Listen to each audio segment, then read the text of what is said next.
हाय, मेरा नाम राजेश है और आज हमारे साथ मिस्टर विनय मल्होत्रा हैं जो कि लेक्चरर हैं फिजिकल एजुकेशन में दिल्ली गवर्नमेंट से। तो आज हम कुछ फिटनेस को लेकर बात करने वाले हैं, लेकिन उससे पहले हम कुछ बात करें, मैं मिस्टर विनय मल्होत्रा का वेलकम करना चाहूँगा और थोड़ा सा उनसे भी सुनना चाहेंगे उनके बारे में। तो मिस्टर विनय मल्होत्रा जी, कुछ बताइए आप भी हमें अपने बारे में। मैं लेक्चरर फिजिकल एजुकेशन तो हुई और कई बच्चों को पढ़ाता भी हूँ। साथ में जो मेरी कम्युनिटी है उसमें मैं कोच भी करता हूँ अपने। और कोचिंग में कोई ऐसा नहीं, कोई भी आए, हम बेसिकली जो भी रनर्स हैं और फुटबॉलर्स भी रहे हमारे साथ में, तो हम उसी में बच्चों को डेवलप भी करते हैं। और ज़्यादातर जो भी हमारे साथ जुड़ता है, चाहे कोई भी एज का हो, तो हम उसके अंदर उसको बताते भी, चाहे उनका ये न्यूट्रिशन से रिलेटेड प्रॉब्लम हो या किसी स्पोर्ट्स को ज्वाइन करना चाहते हो या उनकी कोई भी प्रॉब्लम हो स्पोर्ट्स से रिलेटेड, उसको हम उसको टैकल करते हैं। ये हॉबी भी है मेरी कि सबको मैं बताता हूँ आगे चलूँ, इससे यानी लर्न करने में अच्छा लगता है मुझे। थैंक यू हमें ज्वाइन करने के लिए। और मेरे पास कुछ सवाल हैं, मैं ज़्यादा समय ना लेते हुए सीधा ही कुछ सवाल पे ही चलूँगा। कुछ सवाल मैं आपसे पूछना चाहूँगा। फिटनेस को लेके बहुत सारे लोग कुछ सोचते भी हैं, काम भी करना चाहते हैं, तो उसी से रिलेटेड कुछ सवाल हैं।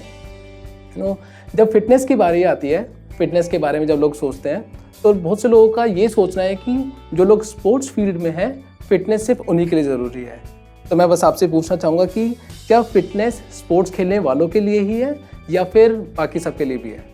फिटनेस सभी के लिए है, चाहे वो किसी भी एज ग्रुप का हो।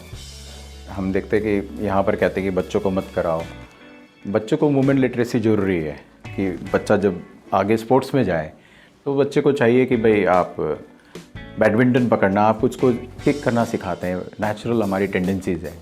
तो हम बच्चे को जब बोलते हैं कि ये इसमें आओ, फिटनेस में जाना है, ज़रूरी नहीं कि किसी जो नॉन स्पोर्ट्स को ही करना है, हमें बच्चे को हर एक मोमेंट में डालना है।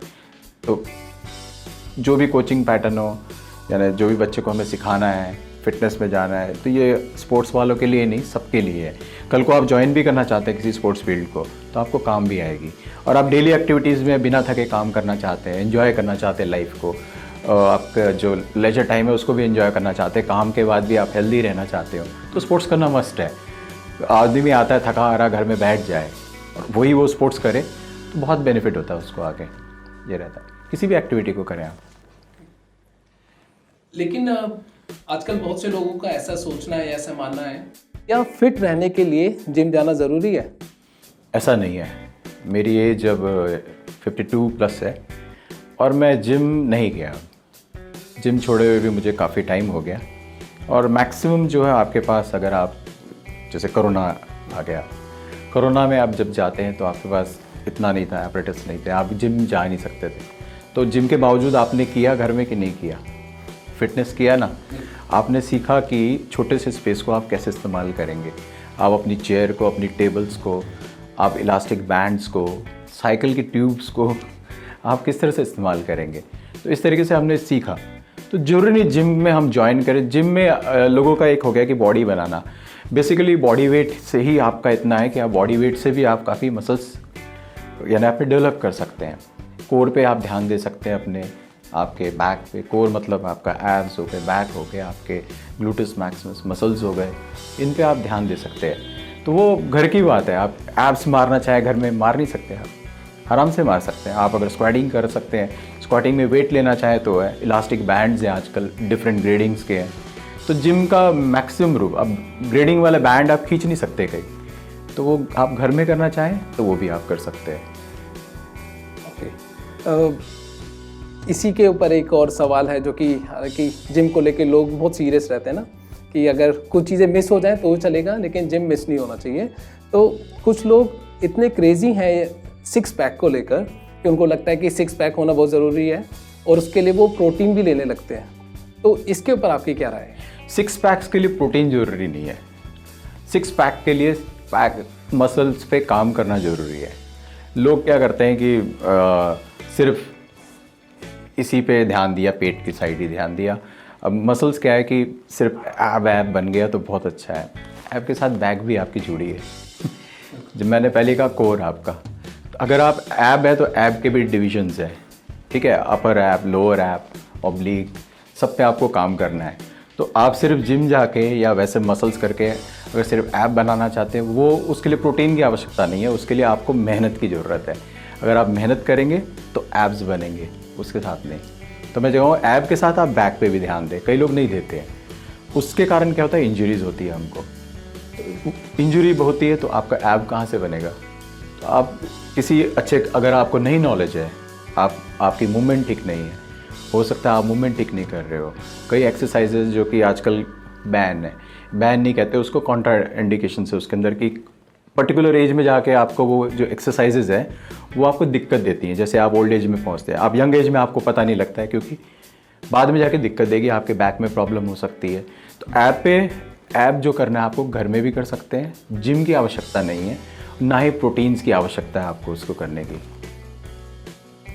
Okay, thank you. I think बहुत से लोग जो इस एरिया पे काम करना चाहते हैं उनके लिए बहुत कुछ उनको इस समय मिल रहा है। ठीक है, अगला सवाल मैं आपसे पूछना चाहता हूँ कि लोग इस समय परेशान हैं बहुत सी चीज़ों को लेकर। हो जाता है कभी कभी लाइफ में बहुत सारी चीज़ें ऊपर नीचे रहती हैं, तो क्या फिटनेस का हमारे मेंटल हेल्थ पर फ़र्क पड़ता है? फिटनेस का बहुत ज़्यादा पड़ता है। आप लोड लेते हैं बॉडी के ऊपर, आप अपनी बॉडी को तोड़ते हैं। जब आपने अपने आप को तोड़ना सीख लिया तो आप छोटी मोटी दिक्कतों को तो वैसे ही सहन कर लेते हैं जो हमारी लाइफ की है। जब एक आदमी दिक्कतों से गुजरता है, एक आदमी इमोशनली जल्दी डाउन हो जाता है, लेकिन जो फिट रहता है वो कभी भी इमोशनली डाउन नहीं होगा। इतनी जल्दी उसको तोड़ना आसान नहीं होगा, मेंटली वो इमोशनली स्ट्रॉन्ग रहेगा। तो हमें इसीलिए हम कहते हैं कि एक्सरसाइज मस्ट है, फिटनेस मस्ट है, चाहे वो स्पोर्ट्स पर्सन हो चाहे वो नॉन स्पोर्ट्स पर्सन है। इसके अगला जो सवाल है थोड़ा सा नेगेटिव है। बहुत सी जगह न्यूज़पेपर में भी ऐसा आता है, बहुत से लोग इसके बारे में भी बात करते हैं, तो थोड़ा सा हमें डोपिंग के बारे में बताइए। डोपिंग कोई भी, यानी अगर हम देखते हैं कि सब्सटेंस है, सब्सटेंस वो वाला है जो कि हम परफॉर्मेंस एनहांस करने के लिए अपने अंदर बॉडी में डालते हैं बाय द वे ऑफ, चाहे हम उसको इंजेक्ट करें चाहे हम ओरली लें, किसी भी तरीके से हम उसको लेते हैं। ब्लड डोपिंग जैसे पहले चला था, ब्लड को लेते थे, स्पोर्ट्स में जैसे मानता है। लेकिन जो बच्चों के अंदर देखा गया है डोपिंग बहुत ज़्यादा है। बच्चे इससे बड़े यानी जल्दी प्रभावित होते हैं कि जब स्टार्स को देखते हैं कि उनकी बड़ी बड़ी बॉडीज़ हैं, उनके बड़े बड़े मसल्स हैं, और चाहते हैं कि इस तरह के मसल्स मेरे और जल्दी से जल्दी बने। तो स्टीरॉयड्स हैं, बेसिक स्टीरॉयड्स का काम क्या है? Steroids basically life saving drugs वगैरह है। जब आपकी लाइफ खतरे में हो तो स्टीरॉयड्स दिया जाता है। हार्मोन्स हमारे अंदर ऑलरेडी होते हैं, हार्मोन्स भी आप लेते हैं। अल्टीमेटली क्या होता है कि बहुत नुकसान झेलना पड़ता है। उस समय तो आपको लगेगा कि मसल्स बन रहे हैं। हमारे यहाँ टेस्टिंग की बड़ी, इस देश में यानी अपनी कंट्री में हम कहना चाहिए मुझे कि टेस्टिंग नहीं है। जब ड्रग दिया जाता है उसके साथ टेस्टिंग होना आवश्यक है। इम्पोटेंसी की प्रॉब्लम, ठीक है, और आपके हार्ट प्रॉब्लम, हाइपरटेंशंस और गुस्सा जल्दी आना, चिड़चिड़ापन, सब चीज़ें इसके अंदर डेवलप होती है। तो मैं कहूँ डोपिंग बहुत गलत है। हमारे पास नेचुरल सब्सटेंसेस घर में बहुत है और हमारे पास सब्स्टिट्यूट्स भी बहुत हैं, ठीक है, जिसको हम यूज़ कर सकते हैं। तो मैं कहूँगा कि डोपिंग को ना कहिए, और बैन, कोई भी टैबलेट लेते हैं, कुछ भी लेते हैं आप, उसको जान लिए कि वो है क्या। आप प्रोटीन्स भी यूज़ कर रहे हैं, जल्दी उससे बॉडी बन रही है, मसल्स देख के मत लीजिए, हो सकता है उसके अंदर स्टीरॉयड्स भी हो।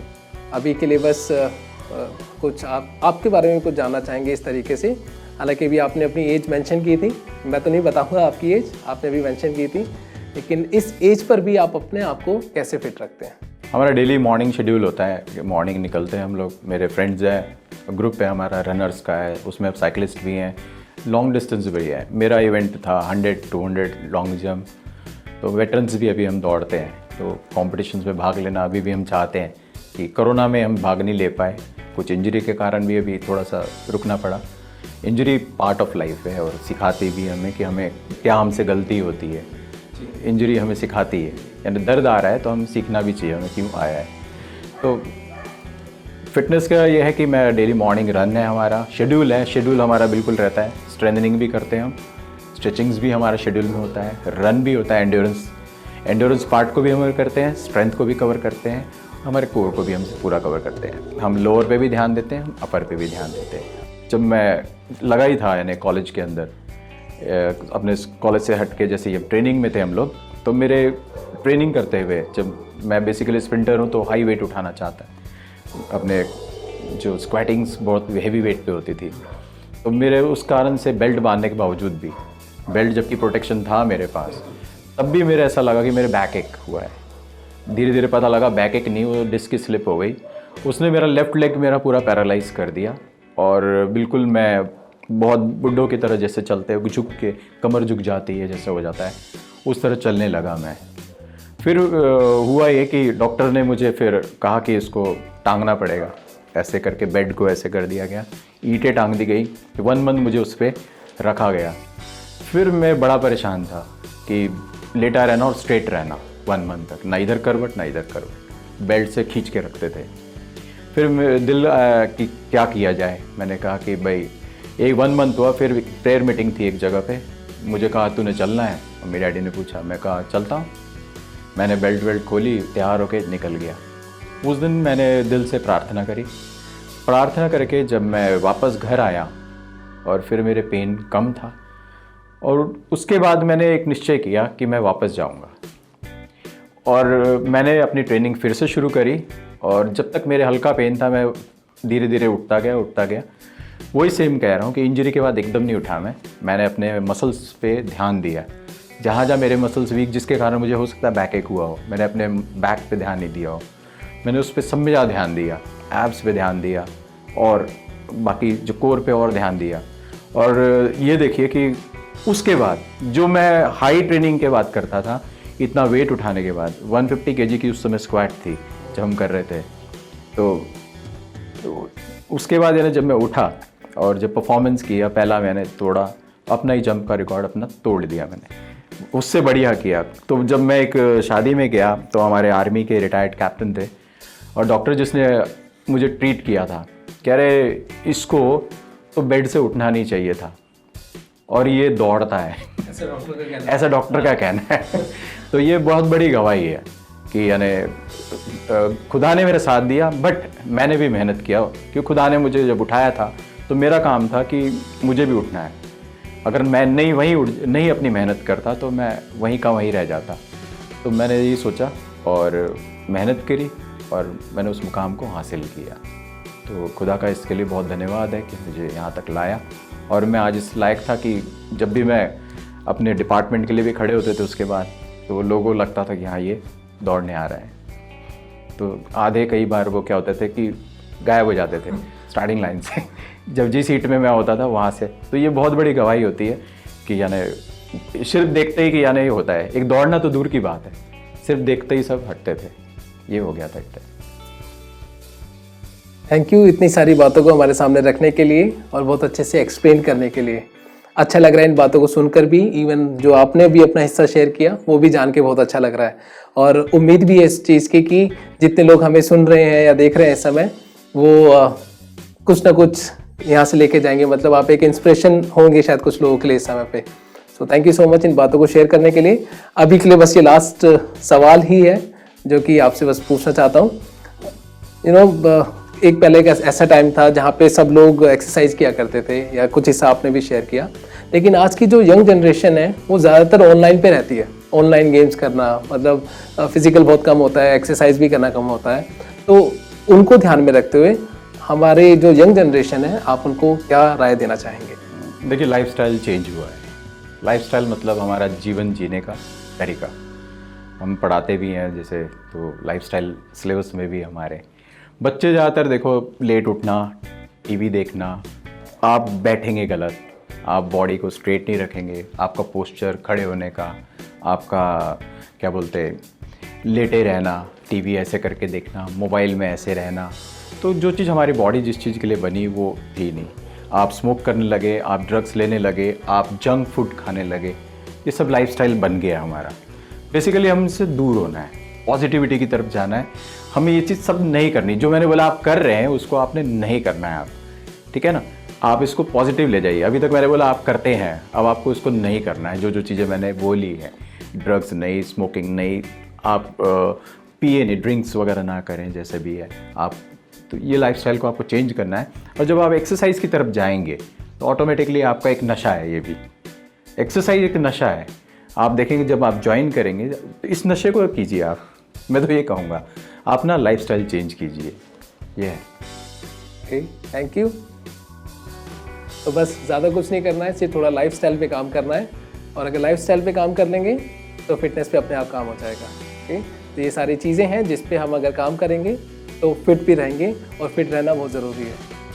So thank you so much एक बार फिर से हमारे साथ जुड़ने के लिए और इतनी वैल्यूएबल बातें बताने के लिए, शेयर करने के लिए।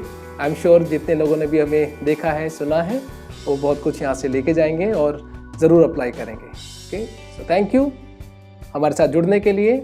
All the best. फिटनेस पे काम करें, फिटनेस पे काम होगा तो सब कुछ चीज़ें ऑर्डर में होंगी। All the best.